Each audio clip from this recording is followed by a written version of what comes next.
கர்த்தருடைய பரிசுத்த நாமம் மகிமைப்படுவதாக. மீண்டும் உங்களை ஆண்டவராய் இயேசு கிறிஸ்து நாமத்தினால நாங்கள் வாழ்த்துகிறோம்.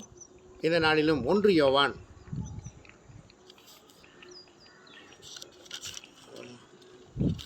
5ஆம் அதிகாரத்தில் 16வது வசனம் இப்படியாக சொல்லுகிறது: மரணத்துக்கு ஏதுவல்லாத பாவத்தை தன் சகோதரன் செய்ய ஒருவன் கண்டால் அவன் வேண்டுதல் செய்ய கடவன்.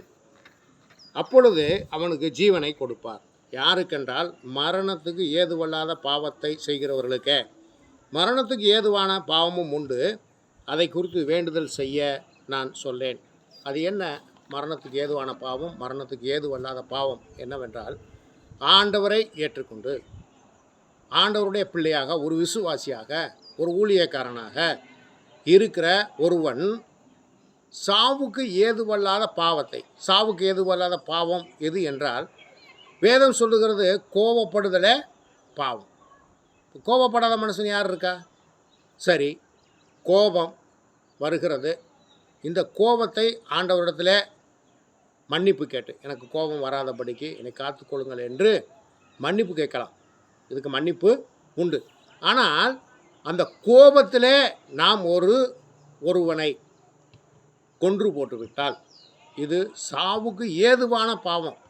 இந்த பாவத்துக்கு மன்னிப்பு கிடையாது. ஆகவே சாவுக்கு ஏதுவல்லாத பாவத்தை ஒருவன் செய்ய கண்டால் அவனுக்காக வேண்டுதல் செய்ய கடவன் என்று. அப்போ அவனுக்காக நம்ம வேண்டுதல் பண்ணலாம், அதிலிருந்து விடுதலை பெறும்படியாக வேண்டுதல் பண்ணலாம். ஆனால் ஆண்டவருள்ள வந்து ஞானஸ்நானம் பெற்று கிறிஸ்துவனுடைய பிள்ளையாக வாழ்ந்து கொண்டிருக்கிற பொழுது சாவுக்கு ஏதுவான பாவத்தை ஒருவன் செய்தால் அவனுக்காக வேண்டுதலை செய்ய வேண்டாம் என்று அப்போஸ்தலனாகிய யோவான் மூலமாக ஆண்டவர் நமக்கு தெரிவிக்கிறார். ஆகவே நீங்கள் வஞ்சிக்கப்படாதபடிக்கு இன்றைக்கு நாட்களிலே எல்லாரும் என்ன நினைக்கிறார்கள் என்றால், பாவத்தை ஆண்டவராக இயேசு கிறிஸ்து மன்னிப்பார் என்று நினைத்து கொண்டு இன்றைக்கு கிறிஸ்தவர்கள் கூட சாவுக்கு ஏதுவான பாவத்தை செய்து கொண்டிருக்கிறார்கள். ஆகவே இந்த காரியங்களெல்லாம் நீங்கள் மனதிலே வைத்து கொண்டு கர்த்தருக்கு உண்மையாய் வாழ உங்களை ஒப்பு கொடுங்கள். கர்த்தர் தாமே உங்களை ஆசீர்வதிப்பாராக. கர்த்தருக்கு ஸ்தோத்திரம்.